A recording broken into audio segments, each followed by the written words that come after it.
Hace una semana en este espacio el doctor Pablo Lucio Paredes hizo una crítica del correísmo y sobre todo del manejo económico del correísmo desde posiciones liberales. Busquemos ahora esos comentarios desde posiciones socialistas. ¿Y quién mejor que hacerlo que uno de los economistas más sólidos de la izquierda ecuatoriana, quizás el más sólido de todos, el economista Pablo Dávalos, quien está hoy aquí en la República.es? ¿Cómo está usted, economista? Buenos días. Un buen día y muy contento de estar nuevamente en este espacio, poder compartir, poder conversar. Muchas sobre gracias. todo en un ambiente de franqueza, en un ambiente además de mucha sinceridad. Claro, y de libertad, que son uno de los pocos espacios que van quedando. Y que hay que defenderlo con uñas y dientes. Hay que defenderlo. O sea, sin duda, la resistencia no se negocia. No se negocia. Bajo ningún proyecto. Economista, tengo entendido que usted está pasando gran parte de su tiempo en el exterior, dedicado a sus actividades académicas fuera, ¿verdad? Sí, efectivamente. ¿Usted siente, cuando está aquí, que en efecto el correísmo está ya batiéndose en retirada? Creo que es una percepción bastante obvia, podríamos decir, sobre todo en ciudades grandes, en ciudades con clase medias críticas, con capacidad de procesar información, y eso puede verse en Quito, en sectores medios de la población, en sectores incluso bajos de la población, un desencanto y también un agotamiento con respecto a un proyecto político. ¿Siente que es un proceso de deterioro irreversible? Yo creo que es un proceso de deterioro irreversible que se ha ido dando sobre todo en la última coyuntura, cuando el gobierno, en vistas a la disminución del precio del petróleo, ha tenido que dar marcha atrás en muchos de sus proyectos sociales y ha tenido que tomar un paquetazo, de los típicos paquetazos de la época neoliberal, y descargar todo el peso de varios errores económicos en las espaldas de los más pobres, ¿no? Entonces se siente ya un agotamiento de este proyecto. Se siente ya a nivel ciudadano, se siente ya a nivel de sociedad que el proyecto de refundación que había empezado en el año 2007 finalmente no cuajó, finalmente no consolidó, y que la sociedad ecuatoriana necesita otras respuestas, necesita otras perspectivas, necesita otros andamiajes institucionales. Usted dice que el gobierno con el paquetazo está tratando de descargar en los ciudadanos el peso de sus errores. ¿Cuáles son los errores capitales en el manejo económico del correísmo? Yo pienso que el Ecuador no pudo transformar su estructura productiva en estos 8 años. A pesar de los enormes acuerdos institucionales de enorme popularidad y los enormes recursos que se contaron en esta época, y que si contamos con el año 2015 alcanza una cifra realmente espectacular, sobre los 250.000 a 280.000 millones, jamás nadie tuvo tantos recursos. 250.000 a 280.000 millones de dólares. Eso dispuso el correísmo. Eso dispuso. Los malbarató, los desperdició, Yo creo que utilizó esos recursos para ponerlos en beneficio de su propio proyecto político. Es decir, no utilizó esos recursos para ponerlos en beneficio de la sociedad ecuatoriana. Utilizó esos recursos para construir hegemonía política, para construir legitimidad, para construir credibilidad, y obviamente con esa cantidad de recursos cualquier gobierno puede tener un buen score de popularidad y credibilidad y ganar cualquier elección. Pero no se trataba de ganar elecciones. ¿Usted no encuentra entonces mayor mérito en Correa? No, se trataba de cambiar este país. Entonces mire lo que tenemos. Cae el precio del petróleo y el país se desbarata. Y un gobierno que tenía cierta imagen social golpea a los más débiles, a los más vulnerables, a los jubilados, ¿no? A los obreros, ¿no? A los pequeños comerciantes. Entonces, ¿por qué lo hace? ¿Cómo es posible que un país dependa tanto de un bien primario que es el petróleo? En otras palabras, si el precio del petróleo cae, nosotros deberemos tener detrás una estructura, un armazón, si se quiere, tan sólido que obviamente el precio del petróleo puede repercutir, pero que no transforme, que no logre hacer temblar toda la estructura institucional y económica. Hoy está temblando la estructura. Hoy está temblando todo, al extremo que el gobierno ha tenido que salvar la dolarización. No, ese es el argumento gubernamental. Dice, hemos adoptado un paquetazo económico poniendo salvaguardas, no pensando, por ejemplo, en la industria nacional, en el consumidor, sino pensando en salvar un modelo económico sustentado en la dolarización. Y no salva la dolarización porque la dolarización permita, qué sé yo, mayor transparencia en el manejo monetario. Salva la dolarización porque sabe que la dolarización es un estabilizador institucional. Sabe que si la dolarización se va, el gobierno se va. Es decir, lo que está haciendo es actuando estratégicamente este momento, ¿no? ¿Qué significa eso? Que en estos 8 años nunca construimos institucionalidad. Institucionalidad a nivel productivo. Seguimos importando todo. Nunca el gobierno pensó, por ejemplo, en el sector agrario. ¿no? En estos 8 años. Nunca creó políticas para el sector agrario. Ahora se da cuenta que estamos importando miles de millones en comida, en manzanas, frutas, hortalizas, ahora, a los 8 años, ¿no? Pero no lo hizo en el año 2007. Nunca el gobierno se preocupó, sobre todo en el sector de la pequeña industria. O sea, nunca se preocupó, nunca generó líneas de crédito. Hasta el día de hoy no tenemos banca pública de desarrollo. El Código Monetario aprobado el año pasado desaparece la banca pública de desarrollo. Desaparece el IES, desaparece el Banco de Fomento, desaparece la Corporación Financiera Nacional, el Banco del Estado, desaparecen y no crea una nueva estructura de banca pública de desarrollo. Estamos 2015 y el país no tiene banca pública de desarrollo. Entonces, eso da cuenta que la discusión que nosotros tenemos es una discusión, en el caso ecuatoriano, con un gobierno que pone los temas de discusión demasiado coyuntural. El gobierno piensa de semana en semana. De sábado en sábado. De sábado en sábado. Y la política pública se construye de sábado en sábado. Una política sustentada en el espectáculo, sustentada en el show, donde la figura presidencial adquiere las características del clown. Es decir, todo es espectáculo. Y la sociedad, claro que está sometida al espectáculo, no tiene tiempo de comprender sus problemas reales. Una sociedad donde la sabatina captura la atención y sobre esa captura de la atención impone los tiempos y sobre esos tiempos las prioridades, esa sociedad no puede estar pensando, no tiene tiempo ni posibilidades de pensar en sus problemas reales. Por ejemplo, evaluar la dolarización. Buscar mecanismos alternativos a la dolarización, evaluar su sistema financiero, evaluar su sistema productivo, evaluar su sistema agrícola, evaluar sus sistemas habitacionales. ¿Qué ha pasado? ¿Por qué no podemos hacerlo eso? Porque estamos sometidos a esa dinámica del día a día, esa dinámica donde hay un gobierno que acumula poder, pero acumula poder no para, con ese poder, resolver problemas, sino para consolidar sus posiciones hegemónicas. Es un proceso de retroalimentación perversa, si se quiere, ¿no? Un gobierno que utiliza recursos institucionales, recursos públicos para consolidar, pero no pensando en la sociedad, sino pensando contra la sociedad. Contra la sociedad. Pero por supuesto. Quien dice eso, y esto quiero recordar al público, es una persona que estuvo muy vinculada no solamente al proceso, al proyecto correísta, sino a Correa como persona, como tal. Usted fue subsecretario de Correa en su efímero e intrascendente paso por el Ministerio de Finanzas. Yo me sorprendí mucho en ese efímero paso del Ministerio de Finanzas de la posición de Correa, porque yo me imaginé que Correa era un tipo de izquierda, porque pero al menos ese discurso que pero tenía. usted hasta entonces era muy cercano, muy amigo, muy coideario. Por supuesto. Y por eso él lo nombró subsecretario. De hecho, los dos llevamos la política pública de este país. En la coyuntura de la transición de Lucio Gutiérrez a Alfredo Palacio, Rafael Correa y Pablo Dávalos, disculpen que hablen, pero fuimos los responsables de la política económica de este país. Todo lo que significó el distanciamiento con el Banco Mundial, Fondo Monetario, lo hice yo, no lo hizo Rafael Correa.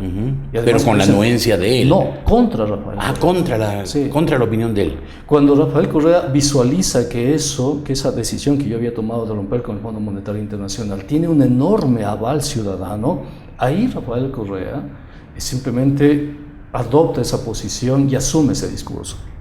Pero no se arrepiente, usted economista, permítame, pero no se arrepiente de haber hecho eso, porque distanciados como hemos estado del Fondo Monetario, del Banco Mundial, del Banco Interamericano de Desarrollo, el Ecuador ha contratado créditos carísimos durante el correísmo como nunca antes de su historia.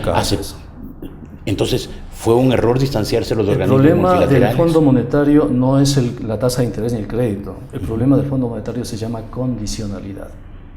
Ninguna persona del mundo estaría de acuerdo en suscribir un crédito y que la institución financiera le condicione formas de vida, le condicione decisiones propias. Pero hoy los chinos no nos están condicionando muchas cosas para darnos créditos más caros. Pero son diferentes condicionalidades. Entonces, yo acepto un crédito y yo tengo que reembolsar ese crédito. Los créditos se reembolsan finalmente. Claro, hay que pagarlos. Hay que pagarlos, se emiten bonos sobre eso, establezco una estrategia, pero yo sé cómo defino mi política salarial, pues. Yo sé cómo defino mi política macroeconómica. Pero ¿qué tal? El Fondo Monetario me dice, ya de acuerdo, yo le presto un crédito stand-by, pero inmediatamente usted me tiene que subir la tasa de interés, inmediatamente usted me tiene que flexibilizar los mercados de trabajo, usted me tiene que privatizar estas... Y además, usted me entrega su presupuesto y yo lo apruebo. Imagínese usted eso, ¿no? Entonces, el ministro de Economía... O sea, ¿usted le parece eso menos grave que en vez de contratar créditos al 4% se contraten créditos, como hizo el correísmo, al 12,5%? No, el problema no es la tasa de interés, es la soberanía del país. Sí, Así como es la libertad. La libertad no se negocia. Claro. Yo soy de las personas que consideran que la libertad es una línea roja.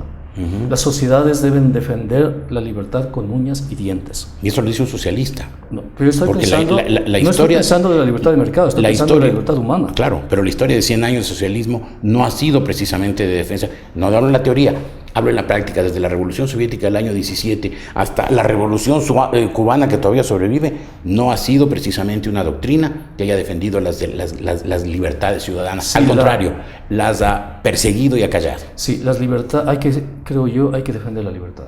La libertad humana, la libertad social, hay que defender. La libertad de organización, la libertad de expresión, la libertad de prensa, la libertad de asociación. Hay que defender eso.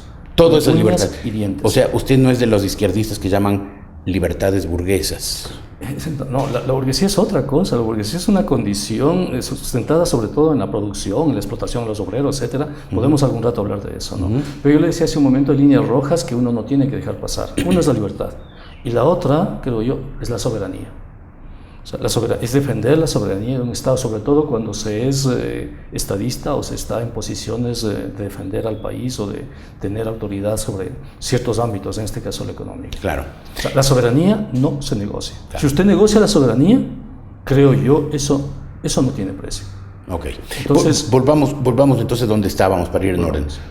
Usted, subsecretario en el ministerio con Rafael Correa de ministro, usted planteó la ruptura con el fondo. ¿Por qué? Porque habíamos comprometido la soberanía. Ya. No era una cuestión Correa no estaba de acuerdo, sin embargo, lo apoyó. Exactamente. ¿Qué vino después? ¿Qué pasó? ¿En qué momento ustedes se distanciaron? Después empezamos una política pública de recuperación económica, de reactivación productiva. Una política que tenga como objetivo devolverle a la sociedad lo que la sociedad está entregando. La sociedad paga impuestos y esos impuestos tienen que regresar a la sociedad, regresar en forma de obra pública, regresar a los sectores más necesitados y además tiene que haber una justicia en los impuestos. Los que más pagan tienen que ser aquellos que más ganan. O sea, es absolutamente injusto descargar los impuestos en los que menos tienen, en los más pobres, ¿no? Entonces empezamos una estrategia en ese sentido. Auditoría de la deuda pública. La auditoría de la deuda no la empezó Correa, la empezó Palacio, cuando decretó la conformación de un comité de auditoría de la deuda para ver en qué se había gastado la deuda pública. La continuó Correa. La soberanía con las organizaciones internacionales financieras no la hizo Correa, la continuó Correa. La empezó Palacio y la empezó en esa coyuntura. En esa coyuntura tuve la oportunidad de conocerlo personalmente y encontré una persona muy ávida de poder.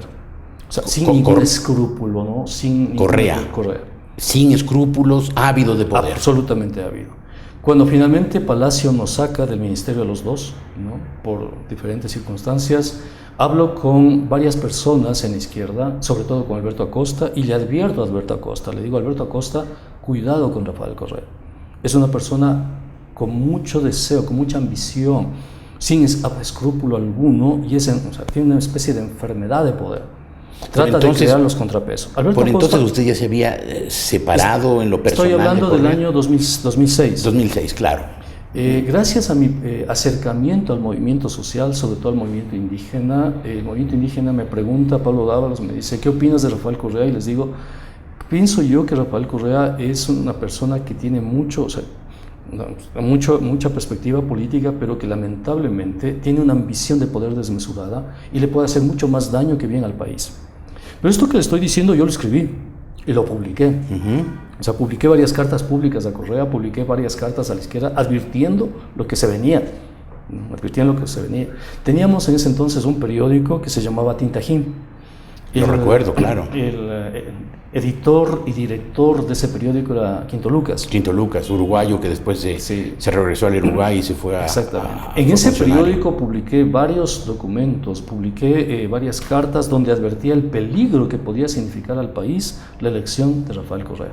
Pero, ¿cuál fue el hecho, economista, que le hizo a usted dar cuenta que Correa era lo que usted dice, un hombre ávido de poder y sin escrúpulos?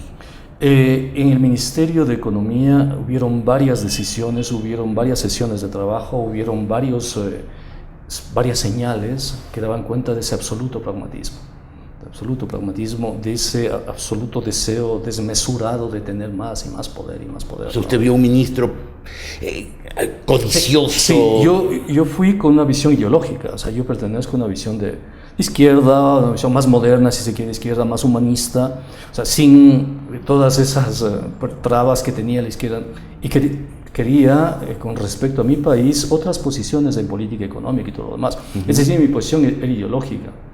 La posición de Correa en esa coyuntura era estratégica, era proyectar su imagen utilizando discursos para después proyectarse políticamente, como efectivamente sucedió, ¿no? O sea, él quería ser presidente, no le importaba nada. Cómo ni con quién. Exactamente. Al menos esa fue la impresión y eso fue lo que yo vi y eso lo escribí. O sea, lo que yo le estoy diciendo en este momento está escrito, deben ver en los archivos del periódico Tintají, en las cartas públicas que yo ese momento, las cartas abiertas, publiqué en el año 2006. Sí, a partir de eso... Y en el recuerdo de mucha gente, yo recuerdo algunas de esas cartas. Y a partir de eso, Rafael Correa decidió no volverme a saludar nunca más y me cortó la amistad. Y yo también, por supuesto, ¿no? Claro. Desde el año 2006 hasta el día de hoy, de hecho. Claro. Economista, tengo que hacer en este momento un corte. Al volver le voy a preguntar sobre el resto de la izquierda. El resto de la izquierda que, a diferencia de lo que usted hizo, se embarcó en el correísmo y fue partícipe, yo diría cómplice, de armar una estructura autoritaria, totalitaria, con afanes de perpetuación que hoy sigue padeciendo el Ecuador. Hacemos ese corte. El economista Pablo Dávalos, quien está hoy aquí en la República.es, fue el subsecretario de Finanzas durante la gestión de Rafael Correa. Después se separó de él, hasta ahora no ha vuelto a hablar con él, considerando que en vez de un proyecto transformador de izquierda, lo que quería hacer Correa era tomar el poder. Economista Dávalos, buena parte de la izquierda, pese a sus advertencias, se cayó en la ensoñación del correísmo, lo apoyó, respaldó la creación a través de una constitución de una estructura de poder para el poder absoluto y perpetuo de Rafael Correa. ¿Qué pasó? ¿Por qué la izquierda, a diferencia suya, no se dio cuenta de lo que en realidad venía? Es absolutamente real. Hay varios sectores de lo que era la izquierda en este país que habían luchado, cabe resaltar, contra el modelo neoliberal, que habían defendido los derechos de los obreros, de los jubilados, etcétera, que habían manifestado oposición a ese modelo, a esos gobiernos de Lucio Gutiérrez, etcétera. Esos sectores se vincularon al correísmo. Se vincularon al correísmo y estamos hablando, del MPD, Pachacutic, claro, en algunos momentos tuvieron lo que quedaba del Partido Comunista, del Partido Socialista, por lo menos el ala populista, burocrático, oportunista. Efectivamente, muchos sectores se apegaron a eso. ¿Por qué? Porque yo pienso, Jorge, que nosotros somos muy barrocos. ¿En qué sentido? En el sentido de que para nosotros la forma es más importante que el fondo. Nosotros decoramos nuestras casas porque tenemos horror al vacío. Entonces, sitio vacío que vemos, inmediatamente lo llenamos de algo. Claro, hay que poner un cuadro, hay que poner una planta. Para nosotros la pinta, como decimos aquí, o sea, la forma exterior de ser es más importante que el fondo, y generalmente juzgamos a personas, incluso en nuestro trato cotidiano, como las vemos, no como son en realidad.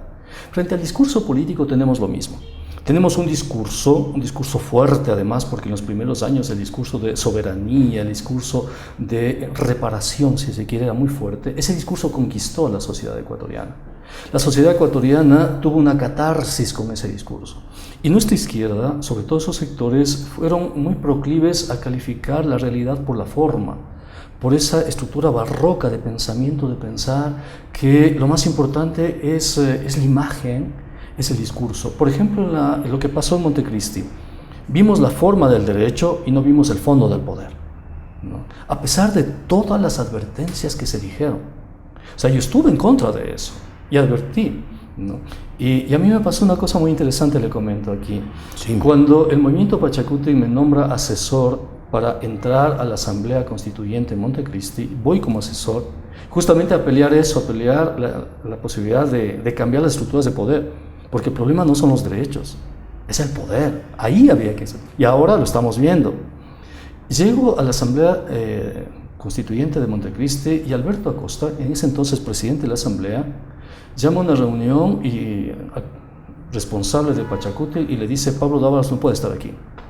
Si Pablo Dávalos entra a la Asamblea Constituyente, nosotros vamos a tener que romper cualquier acuerdo que tengamos con el movimiento Pachacuti. Eso dice Alberto Acosta. ¿Hay testimonios de eso? ¿Es fidedigno? Hay una carta pública, hay documentos, hay testigos.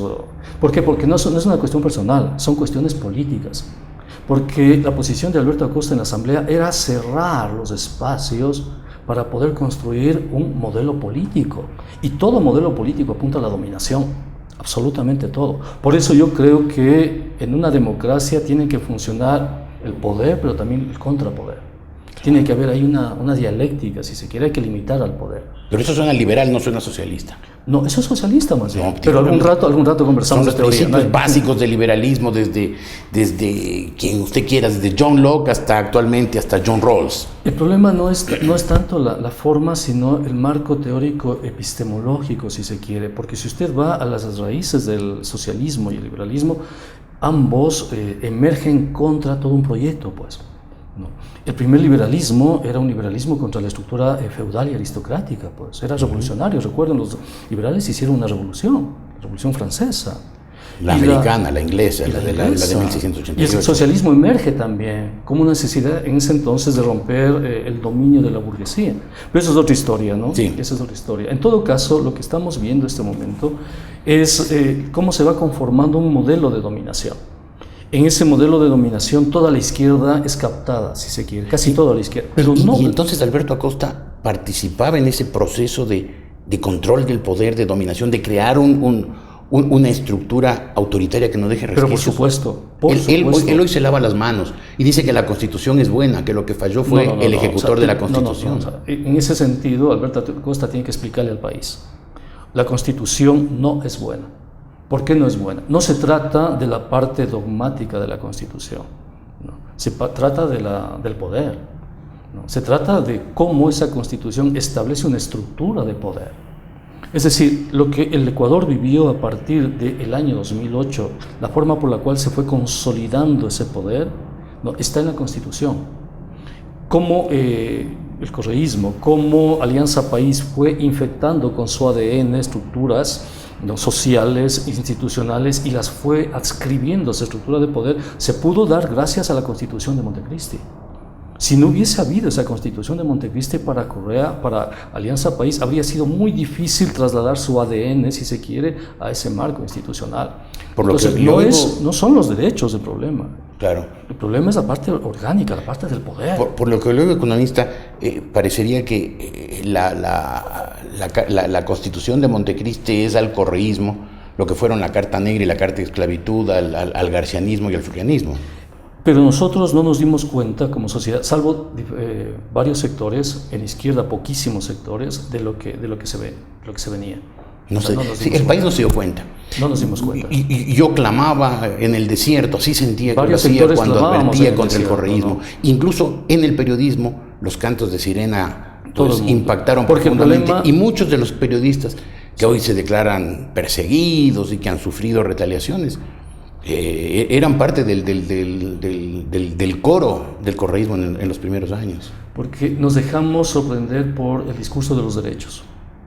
Efectivamente, hay derechos importantes. ¿Usted también se dejó sorprender a pesar de que ya lo conocía? De hecho, publiqué también un artículo, advertí a varios sectores sobre la necesidad de cambiar la parte orgánica, la definición del poder, darle más poder a la sociedad. O sea, no al Estado, o sea, en sí mismo, a la sociedad.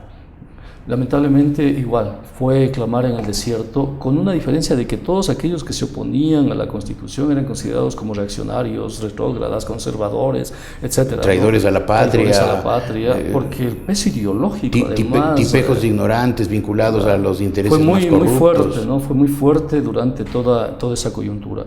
La izquierda empezó a pagar su adscripción al correísmo después de la constituyente de Montecristi. Y la primera víctima fue justamente Alberto Acosta.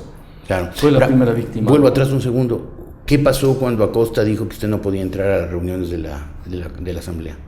Finalmente yo salí de la Asamblea. O sea, Pachacuti se allanó a la exigencia de Alberto Acosta. Pachacuti se allanó a la exigencia de Alberto Acosta. ¿Por qué? Porque había de por medio para Pachacuti la negociación del Estado plurinacional, del régimen del buen vivir, los derechos de la naturaleza, y se había condicionado el apoyo de Alianza País a esas votaciones, ¿no? A esos acuerdos. Ahora, da la idea de que la izquierda se desencantó, empezando por Acosta, se desencantó del correísmo, cuando después de haber ellos participado entusiastamente en la formación de esa estructura autoritaria para que Correa tenga todo el poder y se perpetúe, se dio cuenta que Correa no iba a hacer la revolución socialista con ese poder, sino que iba a aplicar un modelo, digamos, neocapitalista, represivo. Exactamente. ¿Cómo no se dieron cuenta antes que a eso iba?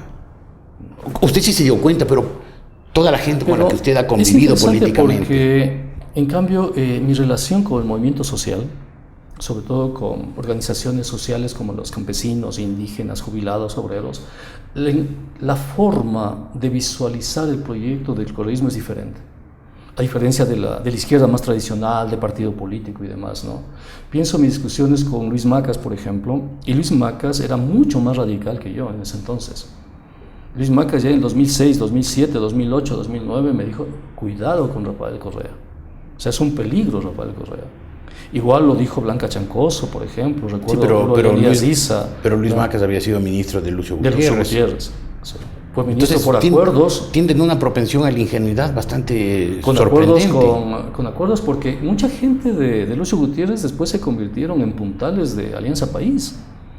Pienso en Augusto Barrera, por ejemplo, ¿no? Claro. Que fue ministro de Lucio Gutiérrez. Hombre de Lucio Gutiérrez, claro. Vigilio Hernández, que fue ministro de Lucio Gutiérrez. Doris Solís, que fue ministra de Lucio Gutiérrez y fue de la alianza con Pachacuti, ¿no? Claro, mucha gente se ha olvidado de eso, es bueno recordarlo. Que fue parte importante del gobierno de Lucio Gutiérrez y después ahora con Rafael Correa. O sea, muchos funcionarios de Lucio Gutiérrez fueron y son piezas claves del proyecto de Alianza País, muchísimos, ¿no?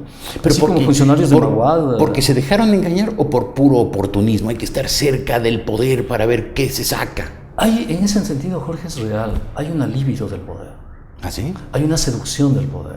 O sea, eso es real. Se necesita mucha grandeza, se necesita mucha inteligencia para no dejarse sorprender de esa libido dominante del poder.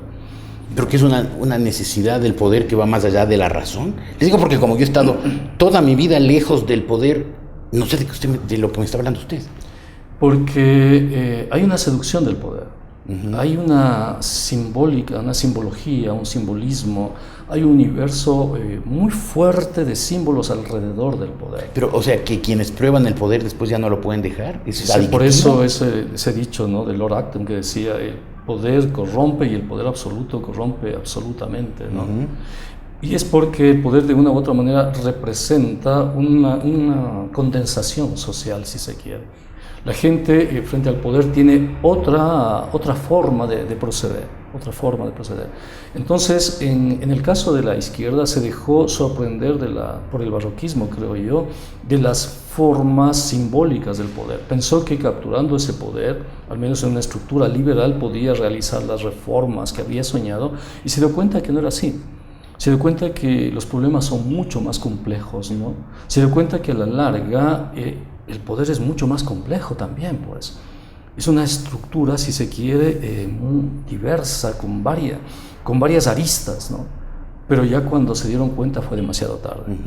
Y la izquierda empezó a pagar esos errores, porque el correísmo empezó a sacar a mucha gente que fue muy funcional al inicio. Creo que la primera víctima fue Gustavo Larrea. Gustavo Larrea salió en el año 2007, creo, si no me equivoco, ¿no? Debe haber sido tal vez ya en el año 2008, porque sí fue un buen rato funcionario. La segunda gran víctima fue Alberto Acosta. Y después de eso usted tiene un éxodo de personas, Betty Amores, Diego Borja, Katiuska King, un éxodo de personas, ¿no?, que fueron muy funcionales al proyecto que estamos viviendo ahora. Fueron piezas, fueron engranajes que ayudaron a consolidar esa estrategia. Y creo yo que tendría que preguntarles a esos personajes por qué lo que hoy dicen no lo dijeron en esa circunstancia. Claro, bueno, muchos de ellos, y me acojo sobre todo lo que dice Alberto Acosta, dice, el proyecto estaba bien concebido, había que hacer una nueva constitución, pero el problema es que Rafael Correa se valió de todo eso para imponer un régimen personalista, caudillista, populista, con afanes de perpetuación. Yo creo que ellos sabían eso. Hay una carta abierta de José Hernández, otro de los periodistas que lamentablemente ya no está en los medios por toda la represión que ha habido. Sí, está en los medios, es uno de los más leídos, está en las redes. Sí, en las redes, me refiero a los medios tradicionales, sí. Por ejemplo, José Hernández le recuerda a Alberto Acosta que, aparte de haber ayudado a llegar al poder a Alberto Acosta, no encontraban criticable que el correísmo hiciera declaratorios de emergencia para firmar contratos. Por ejemplo, la transparencia. Hoy se alarman de que se firmen tantos contratos a dedo, sin licitación, sin que nadie sepa las características. Y al principio apoyaron. Dice, y voy a leer una frase que se refiere a mí, por eso la tenía subrayada. No se opusieron ante las campañas no se opusieron ante las campañas que el correísmo hizo contra periodistas como Jorge Ortiz. Hoy acompañan a Bonilla ante los inquisidores de las cortas bufas del poder. Mucha de la gente izquierda se alegró, y lamentablemente tengo que decir periodistas incluidos, de que sacaran a Ortiz y Vera, ellos que sean los chivos expiatorios, después sí, vamos a quedar nosotros. Es la lógica de la víctima propiciatoria, pero yo pienso en ese poema de Brecht que dice, al principio se llevaron a sindicalistas, etcétera, y no me importó, y al final de ese poema Bertolt Brecht dice, y ahora me llevan a mí, claro, pero es demasiado tarde. Uh-huh. Entonces, pero Brecht advirtió contra los nazis, claro, y después advirtió incluso contra el stalinismo, pese a haber tenido cierta cercanía. Claro. Y después dice, ahora me llevan a mí, pero ya es demasiado tarde. Ajá. ¿No? Es demasiado tarde. Ya no pero muchos de quienes repiten eso ahora, y recuerdo también, se quedaron callados cuando se llevaron a los otros. Se quedaron callados. Y eran partícipes de todo esto que le recuerda José Hernández a Alberto Acosta. Pero es que, claro, en el caso de ciertos personajes, el escarnio tenía que ser público porque son personajes. Pero hay otros personajes que están más abajo donde el escarnio fue más fuerte. Hay gente que se quedó sin empleo, que fueron despedidos, que fueron sumidos en la pobreza por haberse opuesto al correísmo, ¿no? Hay muertos, hay asesinados, cuyos crímenes hasta el día de hoy... ¿Asesinados? Claro, está el periodista que denunció los contratos de la televisión pública, Valdivieso, Fausto Valdivieso. El país no sabe hasta ahora qué pasó con ese crimen. Está Gabela, la esposa de... Usted lo conoce a Correa de cerca, fue amigo de él, fue su subsecretario. ¿Lo cree a Correa capaz de mandar a matar? No creo, o sea, yo creo que el poder no actúa bajo esa lógica. Ajá. Yo creo que el poder crea las condiciones de posibilidad de esa lógica. O sea, no creo, o sea, eso es nazismo, eso es fascismo, ¿no? Pero yo creo que, o sea, cuando hay la impunidad de por medio, cuando una sociedad no resuelve de una manera absolutamente transparente y no tiene institucionalidad, se crean condiciones de impunidad. Y sobre esas condiciones de impunidad se crean muchos temores, si la sociedad trata de buscar mecanismos de protección frente a eso, ¿no? No sabemos qué pasó con Gabela. Y eso es un debate público. Claro, lo del general Gabela es una interrogante grave. Sí. La esposa, con justa razón, dice es un crimen de Estado. O sea, si es un crimen de Estado, un Estado con institucionalidad tiene que abrir absolutamente todo para resolver. Si fue crimen o no fue crimen, será la investigación quien resuelva. De Fausto Valdivieso no sabemos. Claro. O sea, usted lo que dice es, no necesariamente puede haber habido una orden, pero se han creado las condiciones de violencia y de impunidad en las cuales alguien se puede sentir con el derecho, quizás con el deber de actuar contra quienes se oponen al correísmo. Exactamente. Si tuviéramos una institucionalidad fuerte, si se acusa de un crimen y se abre todo el expediente y la sociedad sabe que es absolutamente transparente el proceso, la sociedad dice, está bien, hemos resuelto esto y hemos castigado a los culpables de esto, ¿no? Pero lamentablemente no tenemos eso. ¿Por qué estamos hablando de esto? Por las víctimas del correísmo. Y ahora las víctimas del correísmo son aquellos que supuestamente este proyecto iba a defender, los más pobres. Porque fíjese usted, las reformas a la seguridad social la pagan los jubilados. Claro. ¿No? La pagan los jubilados que han dado toda su vida al país y la sociedad en este momento, cómo les está devolviendo esa entrega por varios años. Los jubilados en esta coyuntura están haciendo lo que hicieron en la época de Lucio Gutiérrez, huelgas de hambre. Es injusto para una sociedad que ancianos con muchos problemas de salud, este momento tenga que acudir a un expediente tan dramático como una huelga de hambre para reclamar un derecho. Ahora, en un gobierno que se dice humanista. Que se dice humanista. Ahora, eso es lo más paradójico. Es lacerante, es desgarrador ver esto, pero le pregunto ya no al ser humano, digamos, sino al economista, al técnico. ¿Hay o no hay deuda del gobierno con el IES? Correa, cuando dice que no se le debe nada y que no le va a dar un centavo, ¿tiene o no tiene razón, técnicamente hablando? El gobierno, y lo puedo decir porque he trabajado la cuestión de la seguridad social, he sido asesor de las organizaciones de jubilados, existe una deuda con el IES. Entonces, es una deuda grande además. ¿Correa miente? Correa le miente al país. Correa ha mentido desde el año 2007 hasta el año 2015. ¿Ha mentido? Ha mentido en todo sentido, en política pública. Nos mintió cuando nos habló del cambio en la matriz productiva. Nos mintió. Y utilizó recursos del Estado para mentirle a la sociedad ecuatoriana del cambio en la matriz productiva. Mentira. No, nunca hubo un cambio en la matriz productiva.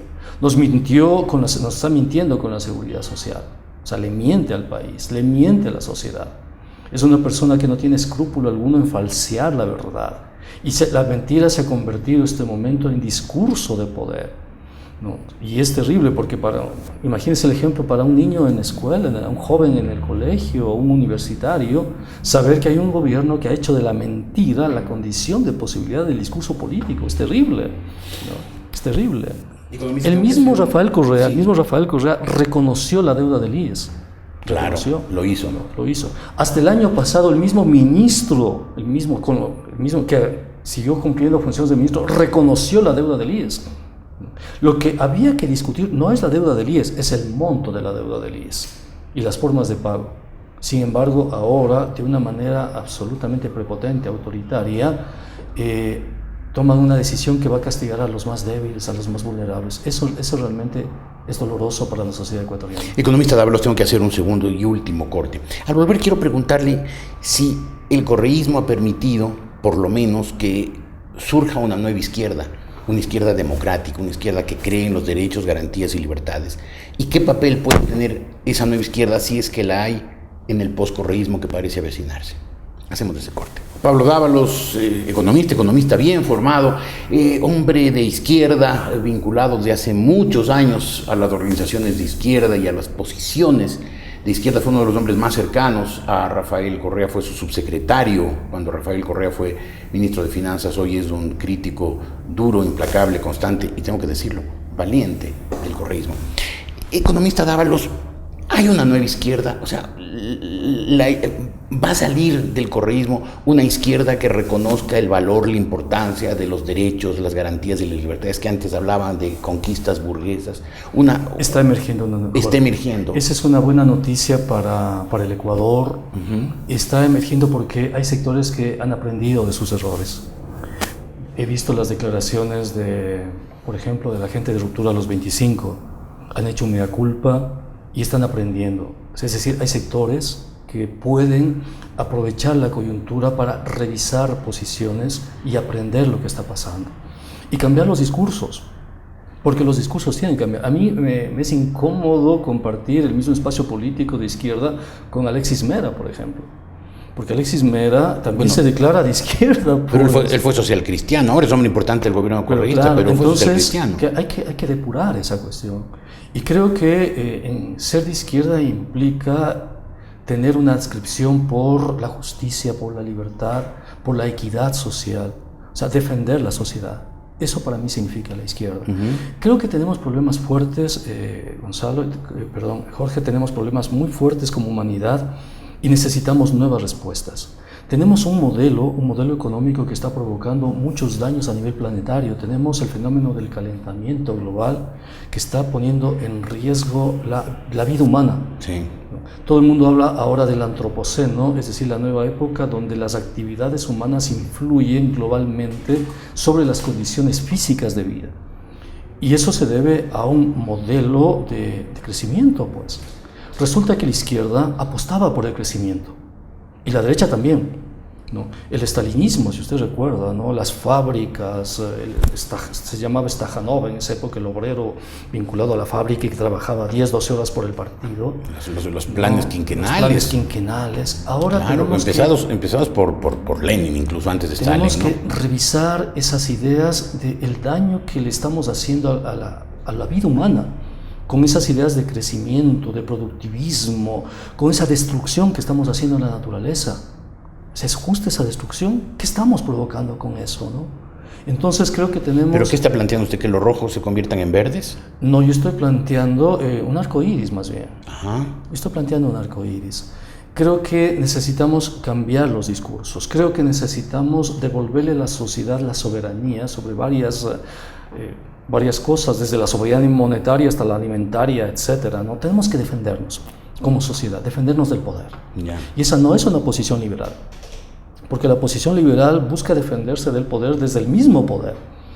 Yo creo que necesitamos este momento construir nuevos mecanismos. Hemos aprendido como sociedad, ¿no? Y los golpes que ha dado este proyecto de Alianza País a la sociedad han permitido que la sociedad se reinvente, si se quiere, que la sociedad empiece a tejer puentes.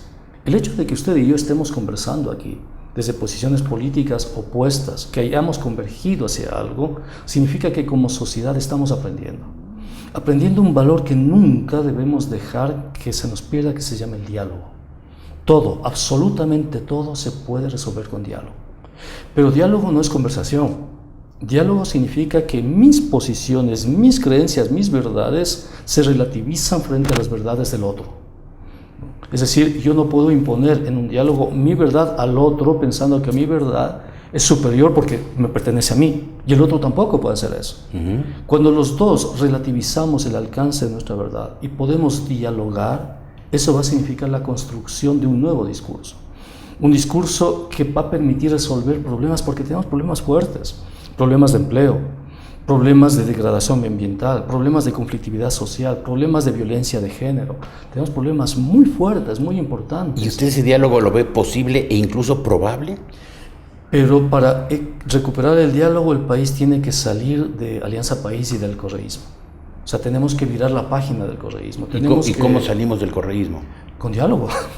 Tenemos que dialogar con diálogo que lleve a que a una alianza electoral que derrote. Tenemos que encontrar mecanismos electorales que nos permitan derrotar al correísmo. O sea, eso es absolutamente claro. Si no lo derrotamos en el 17 porque el correísmo maneja toda la estructura del poder, tenemos que hacerle la vida imposible al correísmo. Tenemos que ganar la mayor cantidad posible en el Parlamento, ir a la muerte cruzada. O sea, tenemos que reparar lo que ha hecho el correísmo. O sea, tenemos que cerrar ese capítulo, esa historia nefasta en el país, ese capítulo negro del país. Y una vez que cerremos el capítulo verde de Alianza País, tenemos que empezar a reparar. O sea, hay que empezar a reparar todo el daño que hizo Alianza País.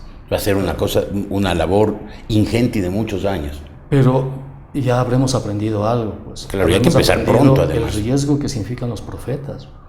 O sea, no podemos volver a creer en un profeta nunca más. O sea, tenemos que confiar en nosotros como sociedad. Tenemos que reconocer que hay diferencias irreconciliables, pero que eso no significa que no podamos dialogar, pues. Usted podría sentarse en una mesa con algunos, en los términos que usted plantea, diálogo, no simplemente una conversación, una charla con un café, con gente de posiciones de derecha. Podríamos hablar de Jaime Nebot, de Guillermo Lasso, de Mauricio Rodas. ¿Y cree que sería posible llegar con ellos a entendimientos políticos duraderos? Se están dando ya esos ¿Se están dando? Se están dando, vemos en la prensa. Lo que me preocupa a mí es que detrás de cada actor hay posiciones estratégicas. Por ejemplo, Lasso. El país en este momento está viviendo una coyuntura muy, muy, muy delicada, creo yo, muy delicada, ¿no? Pero para Lasso lo más importante es evitar la perpetuación del poder, ¿no? Evitar que la Asamblea Constituyente apruebe la reelección indefinida. Está bien, es su agenda, pero creo yo que si Lasso fuera, no sé, una persona más vinculada a los problemas del país, dejaría esa agenda y tomaría otros puntos en la agenda. Entonces, lo más importante no es conversar con los personajes de la derecha, sino conversar sobre los problemas del país. Y sobre esos problemas empezar a establecer, si se quiere, a través del diálogo, las soluciones. Es decir, tenemos un problema de los jubilados. ¿Qué hacemos con los jubilados? ¿Cómo es posible que los jubilados en este momento retomen la práctica de la huelga de hambre? Son ancianos, es gente muy vulnerable. Muy vulnerable, claro. Claro. Que debe Entonces, ser tengo dos protegida posibilidades. con gran cariño y con O gran me reúno dedicación. con un personaje que dice no a la reelección indefinida, o me reúno con otras personas que dicen cómo defendemos a los jubilados. Entonces el problema también es de tiempo político, de prioridades políticas. Creo que en este momento la prioridad no es la reelección. La prioridad es defender a los más vulnerables. Allá tenemos que ir. Pero usted mismo Allá dice, tenemos que hay que desarmar toda esta estructura perversa, autoritaria, armada por el correísmo. Si se logra evitar la reelección indefinida, ¿no se empieza ya a construir el nuevo Ecuador postcorreísta? No creo eso, porque el correísmo va más allá de la reelección indefinida. Bueno, lo que pasa es que si se queda Correa un periodo más, o 2 o 5, como aspira él, pues no nos vamos a librar del correísmo nunca y vamos a seguir padeciendo este régimen autoritario, intolerante, agresivo, violento, agrio. Retomo lo que veíamos, lo que conversábamos al inicio, que el correísmo está en la curva descendente. O sea, no tiene ya las condiciones de hegemonía que tenía antes, no tiene los recursos que tenía antes. O sea, el correísmo no da más. Alianza País está en la última etapa, si se quiere, ¿no? Puede ser que se prolongue unos años más, pero no va más allá de eso. O sea, el país va a salir de Alianza País. Ese es un dato, creo yo. Ese es un hecho, creo yo. Ese es un dato. El problema es que la transición va a resultar muy dramática. ¿Por qué? Porque las decisiones que está tomando en este momento el correísmo, por ejemplo en economía, son tan delicadas, que el próximo gobierno tiene que gestionar una deuda enorme. Una deuda que va a rebasar los 40.000 millones de dólares.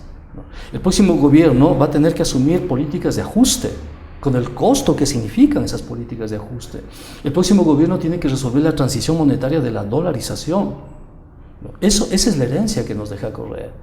Es perverso. Perdón, decir, esto último que dijo, ¿significa que usted cree que la dolarización no va a ser sostenible? No, la dolarización no es sostenible. Y hay que decirlo al país absolutamente claro. O sea, no hay condiciones económicas para que ese modelo... Porque Correa lo desmontó. Porque tenemos... No armó una estructura económica sólida. Exactamente. La idea es la siguiente. Nosotros tenemos una economía de 100.000 millones. Para que esa economía de 100.000 millones funcione, necesitamos una masa monetaria de 30.000 millones, 33.000. ¿De dónde viene esa masa monetaria? Viene de fuera, porque no nos pertenece, es exógena. De las exportaciones. Básicamente exportaciones. Ahora bien, si la economía sigue creciendo, esta cantidad de dólares que permiten mover esa economía tiene que seguir creciendo. Y la única forma es traer dólares de fuera. No podemos traerlos de fuera porque exportamos solo petróleo y el petróleo, su precio está cayendo. ¿Qué hace el gobierno? Se endeuda, pero el endeudamiento tiene un límite también. Entonces, hay una disparidad ahí entre el volumen de la economía como economía y el volumen de moneda que permite funcionar esa economía. Esas dos magnitudes están entrando, si se quiere, a separarse y se va a provocar un quiebre, una ruptura. O sea, ¿usted ve la desdolarización como una herencia inevitable del correísmo? Es una herencia inevitable del correísmo, absolutamente inevitable del correísmo. O sea, y eso tiene que gestionar el próximo gobierno. Imagínense. Con todo el costo político. Con el costo político que significa eso. Y Correa puede decir, fíjese aquí la coyuntura en la que estamos. Si nosotros pensamos que el problema es la transición, ¿no?, y la reelección, Correa puede decir, mire, en mi gobierno había estas condiciones. Gana la oposición, los banqueros y todo lo demás, y miren lo que acaban de hacer, ¿no? Tuvieron que tomar políticas de ajuste, subieron el precio del gas, la gasolina, redujeron el tamaño del Estado y finalmente tuvieron que salir de la dolarización. ¿Y el tipo se lavará las manos? No, lo que es más grave, regresa. No. Es decir, un fenómeno... No creo que el Ecuador sea tan velasquismo. Duro de entendederas como para eso, no creo. Que vuelva a Correa me parece imposible. Imagínense un escenario, con un gobierno que tiene que subir el gas, la gasolina, tiene que despedir empleados públicos para poner el tamaño del Estado en función de la economía, y aparte de eso tiene que cambiar de moneda con el costo que significa una nueva moneda con devaluación. ¿Cree usted que la ciudadanía no va a recordar al correísmo como los años dorados? Pero habrá que explicarle que todas esas, los ajustes, las alzas de precio, la desvalorización es consecuencia directa, inevitable del correísmo. Ese es el problema. ¿Cómo hacemos eso? Si no le explicamos a la sociedad, si no le estamos diciendo a la sociedad que las condiciones del futuro las estamos generando hoy, ¿no?, que lo que va a pasar en el futuro lo generamos hoy, ¿no? Vamos a crear un fenómeno parecido al velasquismo. Que vuelve y vuelve y sigue volviendo. Antes de acabar, yo escribí un libro sobre el fenómeno de Alianza y País. yo pensaba terminar esta entrevista precisamente recomendándole este libro al público, Alianza País o la reinvención del poder, 7 ensayos sobre el posneoliberalismo en el Ecuador, de Pablo Dávalos. Y le cuento una anécdota, economista Dávalos, un querido amigo mío chileno, estuvo aquí hace pocos días, entró a Librimundi y vio este libro, lo compró y se quedó.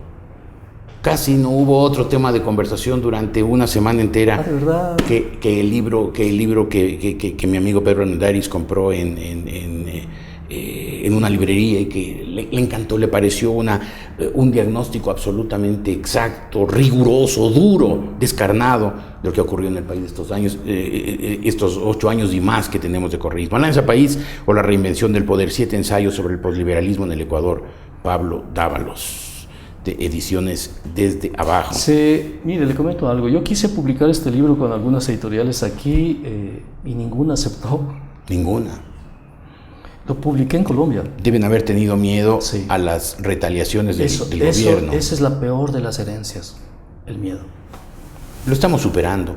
Bueno, algunos no lo hemos tenido nunca y le hemos dado batalla al correísmo todos los días. Porque esa gente valiente permite romper el miedo. Lo estamos superando. Sí, el Ecuador está superando. Cada vez la gente habla más y expresa más su descontento con tanto abuso. Y la gente se cansó de tanto insulto, de tanta ofensa, de tanto sembrar el odio y la división entre los ecuatorianos. Entonces, ahí uno puede entender el rol estratégico que cumple el miedo, la heurística del miedo como estrategia de dominación política.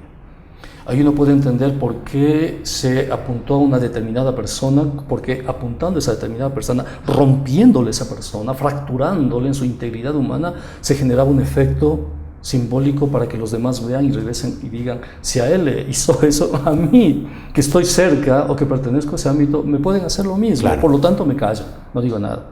Eso lo hemos perdido gracias a gente que nunca declinó, gente de derecha, de centro, de izquierda. Fuimos pocos al inicio, pero ahora ya empezamos a generar corrientes que significa eso, recuperar la democracia, la libertad, el hecho de nunca tener miedo. Es Correa quien tiene que tener miedo, no nosotros. Él debe estar preocupado, él debe tener miedo, el poder debe tener miedo del pueblo, no al revés. Eso tenemos que recuperar, que nos tenga miedo.